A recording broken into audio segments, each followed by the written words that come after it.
ಹೇಳಿದ್ದಾರೆ. ಅದರಂತೆ ಈ ಚಿತ್ರ ಏನಪ್ಪ ಅಂತಂದರೆ, ಏನೋ ಒಂದು ಟೆನ್ಷನ್ ಬಿಲ್ಡಪ್ ಮಾಡೋದಕ್ಕೆ ಅದಕ್ಕೂ ತುಂಬ ಅತ್ಯುತ್ತಮವಾಗಿ ಮಾಡಿದ್ದಾರೆ ಅಂತ ಹೇಳ್ಬೋದು. ಪ್ರತಿಯೊಬ್ಬರನ್ನು ಬೇಡ್ಕೊಳ್ಳೋದು ಏನಪ್ಪ ಅಂತಂದರೆ, ಪ್ರತಿಯೊಬ್ಬರು ಬರಬೇಕು. ಕನ್ನಡ ಚಿತ್ರ ಸಿನಿಮಾ ಥಿಯೇಟ್ರ್ಗಳಲ್ಲಿ ನೋಡಿದ್ರೆ ಕನ್ನಡ ಚಿತ್ರನೂ ಉದ್ಧಾರ ಆಗುತ್ತೆ, ಕನ್ನಡ ಚಿತ್ರರಂಗನೂ ಉದ್ಧಾರ ಆಗುತ್ತೆ ಅನ್ನೋ ಒಂದು ನಮ್ಮ ಕಳಕಳಿಯ ಪ್ರಾರ್ಥನೆ ನಿಮಗೆ. ಬಟ್ ಚಿತ್ರದ ಬಗ್ಗೆ ಮಾತ್ರ ಕಣ್ಣು ಮುಚ್ಕೊಳ್ಳೋಲ್ಲ ನಾವು. ಆ ಥರ ಕ್ಲೀನಾಗಿ ಒಂದೊಂದು ಇದನ್ನು ನಾವು ಫ್ರೇಮ್ನು ನೋಡ್ಬೋದು. ಪಿಕ್ಚರ್ ಆ ಮಟ್ಟಕ್ಕೆ ಮಾಡಿದ್ದಾರೆ.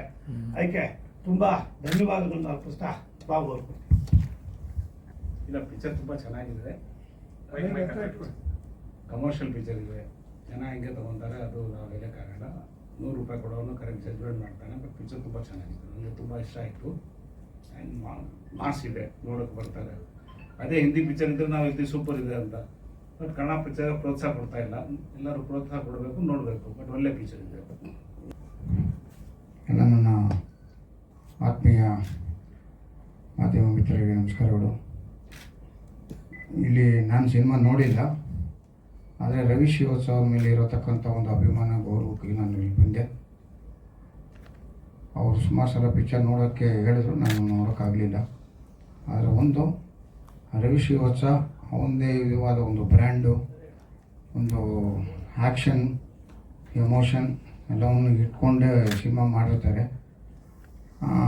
ರವಿ ಶ್ರೀವತ್ಸ ಅಂದಿದ ತಕ್ಷಣ ಎಲ್ಲರಿಗೂ ಅನ್ಸೋದು ಏನು ಅಂತಂದರೆ, ಅಯ್ಯೋ ಇವು ವೈಲೆನ್ಸ್ ಜಾಸ್ತಿ ಮಾಡಿರ್ತಾನೆ, ಅದು ಮಾಡಿರ್ತಾನೆ. ಈ ವೈಲೆನ್ಸು ನೀವು ಹಿಂದಿ ಪಿಕ್ಚರಲ್ಲೂ ನೋಡಿರ್ತೀರ, ಅದು ನಮ್ಮ ಕಣ್ಣಿಗೆ ಅದು ಕಾಣಲ್ಲ. ನಮ್ಮ ಕನ್ನಡದಲ್ಲಿ ಮಾತ್ರ ಅದು ಜಾಸ್ತಿ ಅಂತ ನಮಗೆ ಅನಿಸುತ್ತೆ.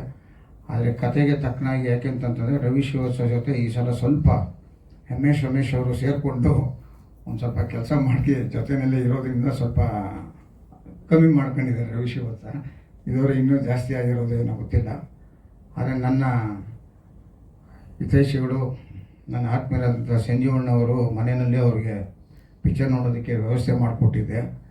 ಅವರು ಪಿಕ್ಚರ್ ನೋಡಿದ ತಕ್ಷಣ ನನಗೆ ಫೋನ್ ಮಾಡಿ ಹೇಳಿದ್ದು ಒಂದೇ ಮಾತು, ನಾನು ಈ ಸಿನಿಮಾ ನೋಡಿದ ಮೇಲೆ ಬಾಬು ಖಂಡಿತ ನನಗೆ ಕೆ.ವಿ. ರಾಜು ಅವರು ಈ ಸಿನಿಮಾದಲ್ಲಿ ನನಗೆ ಕಾಣಿಸಿದ್ರು.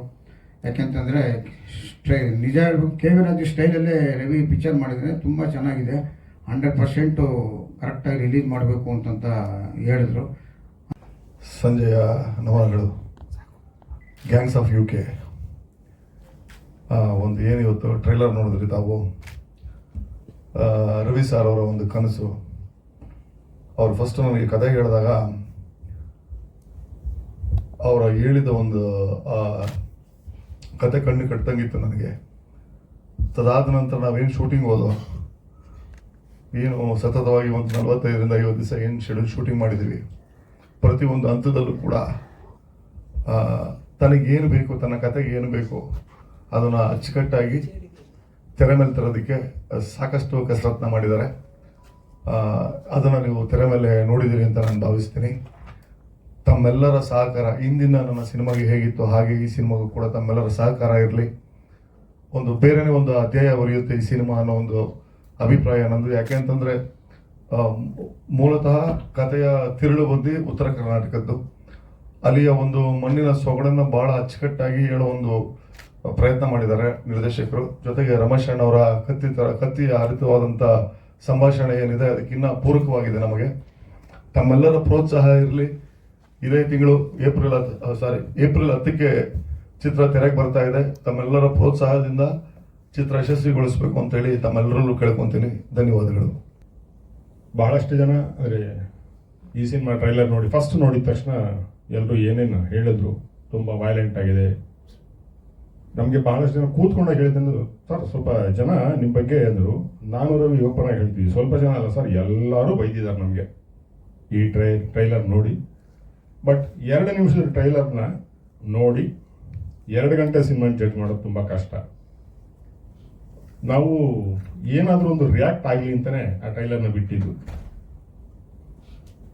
ಎಲ್ಲರೂ ಬಹಳ ಹೇಳ್ತಾ ಇದ್ದಾರೆ ವೈಲೆನ್ಸ್ ಜಾಸ್ತಿ ಅನ್ನೋದನ್ನು.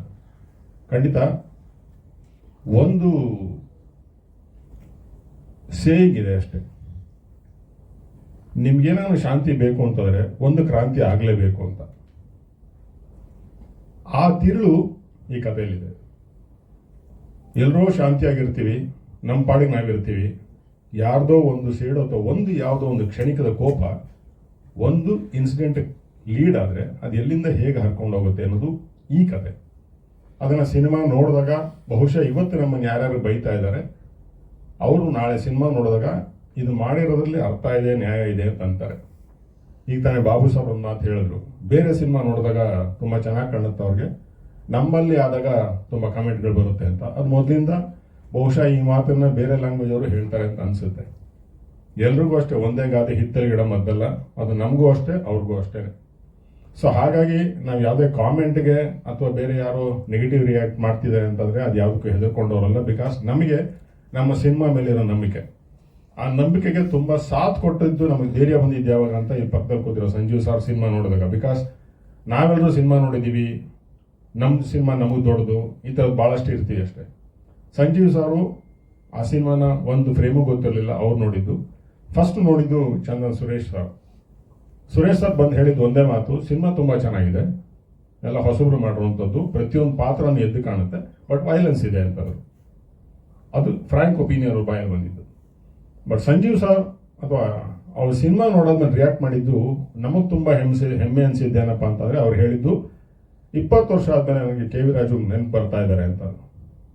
ನಾನು ಅವತ್ತು ರವಿಗೆ ನಾನು ಅವತ್ತಿರಲಿಲ್ಲ ಸಿನಿಮಾ ನೋಡಿದಾಗ ರವಿಗೆ ನಾನು ಒಂದು ಮಾತು ಹೇಳಿದೆ, ನಾವು ಅವರಿಬ್ಬರು ಶಿಷ್ಯರಾಗಿದ್ದಕ್ಕೆ ಸಾರ್ಥಕ ಆಯ್ತು ಇವತ್ತು ಅಂತಂದೆ. ಅಟ್ಲೀಸ್ಟ್ ಯಾರೋ ಒಬ್ರು 20 ವರ್ಷ ಆದಮೇಲೆ ನಮ್ಮ ಗುರುಗಳನ್ನ ನೆನೆಸ್ಕೊತಾ ಇದ್ದಾರೆ ಅಂತಂದರೆ ಬಹುಶಃ ಅವ್ರ ಮಟ್ಟಕ್ಕೆ ನಾವು ರೀಚ್ ಆಗಿ ಟ್ರೈ ಮಾಡ್ತಾ ಇದ್ದೀವಿ ಅಂದರೆ ಅವ್ರು ಶಿಷ್ಯರಾಗಿದ್ದಕ್ಕೆ ಸಾರ್ಥಕ ಆಯಿತು ಅಂತ ಅಂದ್ಕೊಂಡು.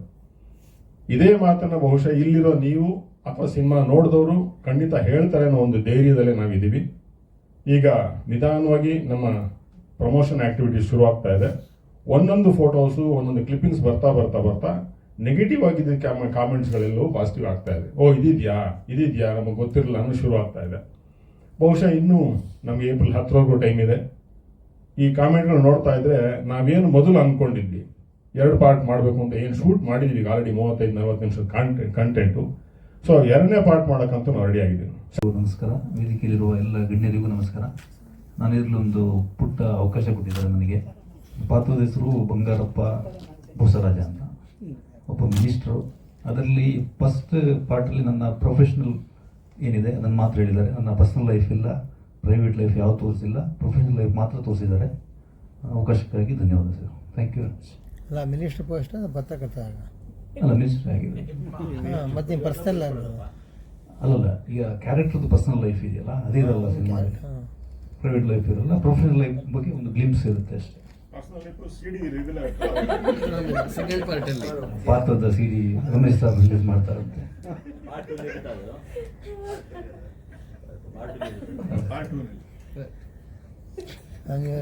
ಸಿನಿಮಾ ನೋಡಿಲ್ಲ ಯಾರು ನಾನು? ಇಲ್ಲ, ನಾನು ಇದು ಡಬ್ಬಿಂಗ್ ಹೋದಾಗ ಒಂದಷ್ಟು ತೋರಿಸಿದ್ರು ಸರ್. ಅದರಲ್ಲಿ ಸಂತೋಷ್ ಶಿಶುನಾಳ ಶರೀಫರ ಇದನ್ನ ಗೀತೆಗಳನ್ನ ತುಂಬಾ ಚೆನ್ನಾಗಿ ಅಳವಡಿಕೆ ಮಾಡಿದ್ದಾರೆ.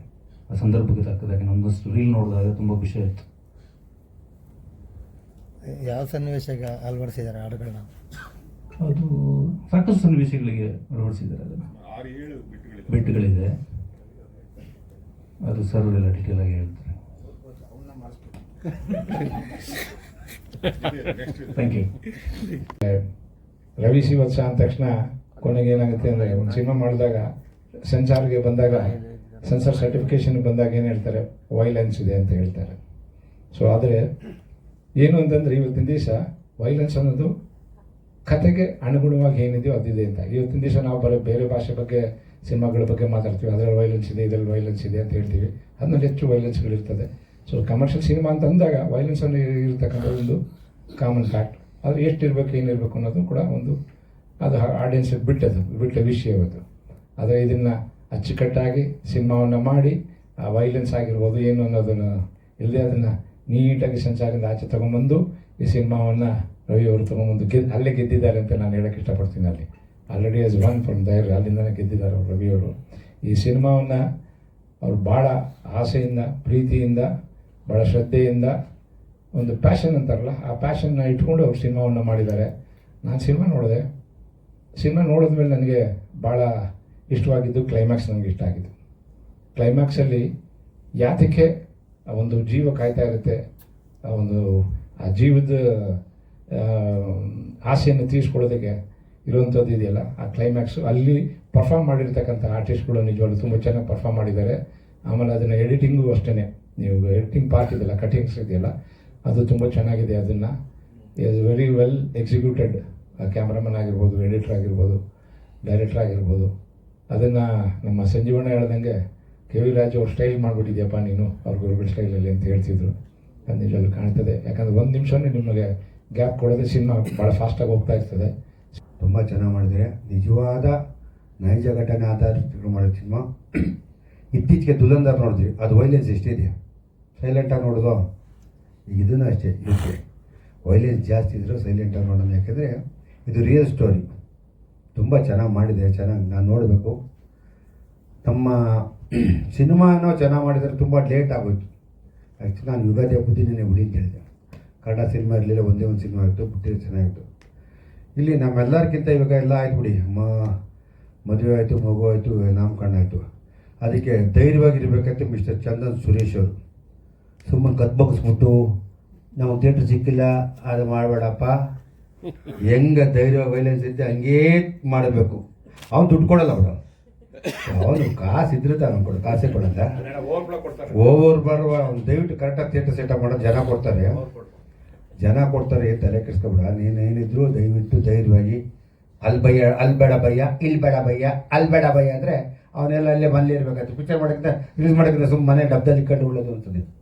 ಧೈರ್ಯವಾಗಿ ಎಲ್ಲ ಕಡೆ ಎಲ್ಲಿ ಸಿಗ್ತದೆ ರಿಲೀಸ್ ಮಾಡಿ, ಚೆನ್ನಾಗಿ ರಿಲೀಸ್ ಮಾಡಿ. ಎಲ್ಲ ಹೇಳ್ತಾರೆ ಸಿನಿಮಾ ಚೆನ್ನಾಗಿ ಪಬ್ಲಿಸಿಟಿ ಮಾಡಿಲ್ಲ ಅಂತ, ಎಲ್ಲರೂ ಎಲ್ಲ ಮಾಡೇ ಮಾಡ್ತಾರೆ. ಇತ್ತೀಚೆಗೆ ಜನಗಳು ಕೆಲವು ಸಿನಿಮಾಗಳು ನೋಡೋಕ್ಕೆ ಬರ್ತಾಯಿಲ್ಲ. ಸಿನಿಮಾ ಇಂಡಸ್ಟ್ರಿ ತುಂಬ ಕಡಿಮೆ ಆಗ್ತದೆ. ಇವತ್ತೇನೇನು ಹೊಸೂರಿಂದಲೇ ಸಿನಿಮಾ ಬರ್ತಾ ಇರೋದು. ಯಾಕೆಂದರೆ ಇವತ್ತೆಲ್ಲ ಟೆಕ್ನಿಷಿಯನ್ಗಳು ಏನು ಕೇಳ್ತಿದ್ರು ಬಾಯಿಗೆ ಬಂದೇ ಕೇಳೋರು. ಇವಾಗ ಕೇಳೋರಲ್ಲ, ಏನು ಕೊಡು ತಗೊಂಡು ಮಾಡೋವಂಥ ಪರಿಸ್ಥಿತಿ ಬಂದುಬಿಟ್ಟಿದೆ.